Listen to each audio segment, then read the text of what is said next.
ಆತ್ಮೀಯರೇ, ತಮ್ಮೆಲ್ಲರಿಗೆ ನಮಸ್ಕಾರಗಳು. ಇಂದಿನ ತರಗತಿಯಲ್ಲಿ ಸ್ಪರ್ಧಾತ್ಮಕ ತರಗತಿಗೆ ತಮ್ಮನ್ನ ಪ್ರೀತಿಯ ಸ್ವಾಗತವನ್ನ ಮಾಡ್ತಾ ಇದ್ದೇನೆ. ಇಂದಿನ ದಿನಪತ್ರಿಕೆಯ ಪ್ರಮುಖ ವಿಚಾರಗಳನ್ನ ಚರ್ಚೆಯನ್ನು ಮಾಡೋಣ. ದೇಶದ ಎರಡನೆಯ ಸುದೀರ್ಘ ಪ್ರಧಾನಿ ನರೇಂದ್ರ ಮೋದಿ. ಇತಿಹಾಸವನ್ನ ದಾಖಲೆಯನ್ನ ಮಾಡಿರುವಂತಹ ನರೇಂದ್ರ ಮೋದಿ ಅವರು ಇನ್ನು ಮುಂದೆ ಅತ್ಯಂತ ಸುದೀರ್ಘವಾಗಿರ್ತಕ್ಕಂತಹ ಪ್ರಧಾನಮಂತ್ರಿ ಆಗಲಿದ್ದಾರೆ ಎನ್ನುವಂಥದ್ದು. ಇದು ಹೊಸ ದಾಖಲೆಯ ಸೃಷ್ಟಿ. ಇಂದಿರಾ ಗಾಂಧಿಯವರ ದಾಖಲೆಯನ್ನ ಮುರಿದು ಈಗ ನರೇಂದ್ರ ಮೋದಿಯವರು ಸುದೀರ್ಘವಾಗಿರ್ತಕ್ಕಂಥ ಪ್ರಧಾನಿ ಹುದ್ದೆಯನ್ನು ಅಲಂಕರಿಸಿದ ದೇಶದ ಎರಡನೆಯ ವ್ಯಕ್ತಿ ಎಂಬ ಹಿರಿಮೆಗೆ ಪಾತ್ರರಾಗಿದ್ದಾರೆ. ಸತತವಾಗಿ 4077 ದಿನಗಳ ಕಾಲ ಇಂದಿರಾ ಗಾಂಧಿಯವರ ದಾಖಲೆಯ ದಿನವನ್ನ ಪ್ರಧಾನಿ ನರೇಂದ್ರ ಮೋದಿ ಅವರು ಮುರಿದಿದ್ದಾರೆ. ನೆಹರು ಅವರು ಪ್ರಥಮ ಸ್ಥಾನದಲ್ಲಿದ್ದರೆ, ಎರಡನೆಯ ಸ್ಥಾನದಲ್ಲಿ ಇಂದಿರಾ ಗಾಂಧಿ. ಆ ಇಂದಿರಾ ಗಾಂಧಿಯ ಸ್ಥಾನವನ್ನ ಇಂದು ನರೇಂದ್ರ ಮೋದಿ ಅವರು ಮೀರಿಸಿರ್ತಕ್ಕಂಥದ್ದು. ನರೇಂದ್ರ ಮೋದಿ ಪ್ರಧಾನಿಯಾಗಿ ಅಧಿಕಾರ ಸ್ವೀಕಾರ ಮಾಡಿದ ದಿನದಿಂದ ಶುಕ್ರವಾರ 4078 ದಿನಗಳು ಪೂರ್ಣಗೊಳ್ತಾ ಇದ್ದಾವೆ. ಅಂದ್ರೆ ಇವತ್ತಿಗೆ 4077 ದಿನಗಳ ಕಾಲ ಸೇವೆಯನ್ನು ಸಲ್ಲಿಸಿದ ಮಾಜಿ ಪ್ರಧಾನಿ ಇಂದಿರಾ ಗಾಂಧಿ ಅವರ ದಾಖಲೆಯನ್ನ ಮೀರಿರ್ತಕ್ಕಂಥದ್ದು.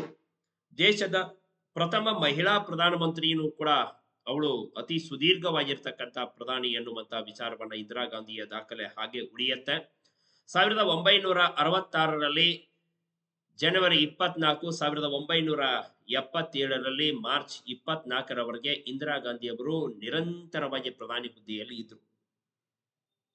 ಅತಿ ಸುದೀರ್ಘ ಕಾಲ ಸೇವೆಯನ್ನ ಸಲ್ಲಿಸಿರ್ತಕ್ಕಂಥ ಭಾರತದ ಪ್ರಧಾನಿ ಎಂಬ ಹೆಗ್ಗಳಿಕೆಗೆ ಪಾತ್ರರಾಗಿದ್ದಾರೆ. ನೆಹರು ಅವರ ಬಳಿ ಇದ್ದು ಎರಡನೆಯ ಸ್ಥಾನದಲ್ಲಿ ಇದ್ದಂಥವರು ಇಂದಿರಾ ಗಾಂಧಿ ಅವರು. ಈಗ ಆ ಸ್ಥಾನವನ್ನ ಮೋದಿ ಇತಿಹಾಸ ದಾಖಲಿಸಿದ್ದಾರೆ. ಈ ಹಿಂದೆ ಸತತವಾಗಿ 3 ಬಾರಿ ಪ್ರಧಾನಮಂತ್ರಿಯಾಗಿ ನೆಹರು ದಾಖಲೆಯನ್ನ ನರೇಂದ್ರ ಮೋದಿ ಅವರು ಮುರಿದಿದ್ದಾರೆ. ಸ್ವಾತಂತ್ರ್ಯ ನಂತರ ಜನಿಸಿದ ಮೊದಲ ಪ್ರಧಾನಿ, 2 ಪೂರ್ಣ ಅವಧಿಗಳನ್ನ ಪೂರೈಸಿದ ಮೊದಲ ಕಾಂಗ್ರೆಸ್ಸೇತರ ಪ್ರಧಾನಿ ಎಂಬ ದಾಖಲೆಯೂ ಕೂಡ ನರೇಂದ್ರ ಮೋದಿ ಅವರಿಗೆ ಇದೆ. ಈಗಾಗಲೇ ಕಾಂಗ್ರೆಸ್ನಲ್ಲಿ 2 ಬಾರಿ ಪ್ರಧಾನಮಂತ್ರಿ ಆಗಿರ್ತಕ್ಕಂಥದ್ದು ಡಾಕ್ಟರ್ ಮನಮೋಹನ್ ಸಿಂಗ್ ಅವರ ಹೆಸರಿನಲ್ಲಿ ಇರ್ತಕ್ಕಂಥ ದಾಖಲೆಯನ್ನ ನಾವು ನೋಡಬಹುದು. ಇನ್ನು ಬ್ರಿಟನ್ನಿನ ಕಾರು, ವಿಸ್ಕಿ, ಹಗ್ಗ, ಚನ್ನಪಟ್ಟಣದ ಗೊಂಬೆಗೆ ಶುಕ್ರದಶೆ. ಯಾಕೆ ಹೀಗಾಯ್ತು ಅನ್ನೋದನ್ನ ನೋಡೋದಾದ್ರೆ, ಭಾರತ ಮತ್ತು ಬ್ರಿಟನ್ ಮುಕ್ತ ವ್ಯಾಪಾರ ಒಪ್ಪಂದವನ್ನ ಮಾಡ್ಕೊಂಡಿದ್ದಾವೆ.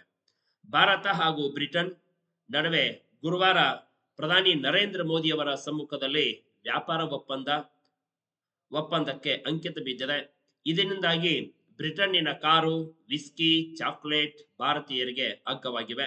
ಚನ್ನಪಟ್ಟಣದ ಗೊಂಬೆಗೆ ಬೇಡಿಕೆ ಬರುವ ನಿರೀಕ್ಷೆ ಇದೆ ಎನ್ನುವಂತ ವಿಚಾರವನ್ನ ಇವತ್ತು ಹೇಳ್ತಾ ಇದ್ದಾರೆ. ಹಾಗಾದ್ರೆ ಭಾರತ ಬ್ರಿಟನ್ ಐತಿಹಾಸಿಕ ವ್ಯಾಪಾರ ಒಪ್ಪಂದವನ್ನ ಮಾಡಿಕೊಂಡಂತಹ ವಿಚಾರದಲ್ಲಿ ಏನು ಹಾಗಾದ್ರೆ ಮುಕ್ತ ವ್ಯಾಪಾರ ಒಪ್ಪಂದ ಅನ್ನೋದನ್ನ ನಾವು ನೋಡೋದಾದ್ರೆ, ಇಲ್ಲಿ ಮುಕ್ತ ವ್ಯಾಪಾರದ ವಿಚಾರವನ್ನ ನೋಡಿದಂತ ಸಂದರ್ಭದಲ್ಲಿ ಇಲ್ಲಿ ಪ್ರಮುಖವಾಗಿರ್ತಕ್ಕಂಥದ್ದನ್ನ ನಾವು ನೋಡಬಹುದು. ಏನು ಮುಕ್ತ ವ್ಯಾಪಾರ ಒಪ್ಪಂದ ಅಂದ್ರೆ, 2 ದೇಶಗಳ ನಡುವೆ ನಡೆಯುವ ಸರಕು ಸೇವೆಗಳ ವಿನಿಮಯಕ್ಕೆ ಸಂಬಂಧಿಸಿದಂತೆ ಪರಸ್ಪರ ಅನುಕೂಲವಾಗುವಂತೆ ಮಾಡಿಕೊಳ್ಳಲಾಗುವ ಒಪ್ಪಂದವನ್ನ ವ್ಯಾಪಾರ ಒಪ್ಪಂದ ಅಂತ ಕರೀತಾರೆ. ಇದರಡಿಯಲ್ಲಿ ವಿನಿಮಯವಾಗುವಂತಹ ಸರಕುಗಳ ಪ್ರಮಾಣ, ವಿಧಿಸಲಾಗುವಂತಹ ತೆರಿಗೆಯ ಮೊತ್ತ ಸೇರಿದಂತೆ ಹಲವು ವಿಷಯಗಳಿಗೆ ಸಂಬಂಧಿಸಿದಂತೆ ನಿಯಮಗಳನ್ನ ರೂಪಿಸಲಾಗಿರುತ್ತೆ. ಹೀಗಿರುವಾಗ ಮುಕ್ತ ವ್ಯಾಪಾರ ಅಂತಂದ್ರೆ ತೆರಿಗೆ ರಹಿತ ವ್ಯಾಪಾರ ಅಂತ ಅಲ್ಲ, ಬದಲಿಗೆ ವಿನಿಮಯವಾಗುವ ಸರಕು ಸೇವೆಗಳ ಮೇಲಿನ ಸುಂಕವನ್ನ ಗಣನೀಯ ಪ್ರಮಾಣದಲ್ಲಿ ಉಭಯ ದೇಶಗಳಿಗೆ ಅನುಕೂಲವಾಗುವಂತೆ ಇಳಿಕೆ ಮಾಡೋದು. ಈ ಮೂಲಕ ಅಂತಹ ವಸ್ತುಗಳ ಬೆಲೆಯನ್ನು ತಗ್ಗಿಸಿ ಬೇಡಿಕೆಯನ್ನು ಹೆಚ್ಚಿಸಿ ವ್ಯಾಪಾರವನ್ನ ಉತ್ತೇಜಿಸಲಾಗುವುದು. ಮುಕ್ತ ವ್ಯಾಪಾರದ ಲಾಭ ಏನು ಅಂತಂದ್ರೆ, ಪಾಲುದಾರ ರಾಷ್ಟ್ರಗಳ ಮಾರುಕಟ್ಟೆಗೆ ಸುಂಕರಹಿತ ಪ್ರವೇಶವನ್ನ ಪಡೆಯುವುದರಿಂದ ರಫ್ತು ವ್ಯಾಪಾರಗಳ ವಿಸ್ತರಣೆ ಆಗತ್ತೆ. ಜೊತೆಗೆ ಈಗಾಗಲೇ ಮುಕ್ತ ವ್ಯಾಪಾರದ ಒಪ್ಪಂದ ಮಾಡಿಕೊಂಡ ರಾಷ್ಟ್ರಗಳೊಂದಿಗೆ ಸ್ಪರ್ಧಿಸಲು ಸಾಧ್ಯವಾಗತ್ತೆ. ಎಲ್ಲಾ ರಾಷ್ಟ್ರಗಳು ಸುಂಕ ವ್ಯಾಪಾರದ ಸಾಧ್ಯವಿರುವ ದೇಶಗಳ ಜೊತೆಗೆ ವ್ಯಾಪಾರದ ಹೆಚ್ಚಿನ ಆಸಕ್ತಿಯನ್ನು ತೋರ್ತವೆ. ಕಾರಣ ಇದರಿಂದ ವಿದೇಶಿ ಹೂಡಿಕೆ ಹೆಚ್ಚಿಸೋದಲ್ಲದೆ ಆ ದೇಶದಲ್ಲಿರುವ ಕಚ್ಚಾ ವಸ್ತುಗಳನ್ನ ಬಳಸುವುದಕ್ಕೂ ಇನ್ನೊಂದು ಅವಕಾಶ ಇದೆ ಎನ್ನುವಂತ ವಿಚಾರವನ್ನ ಹೇಳ್ತಾ ಇದ್ದಾರೆ.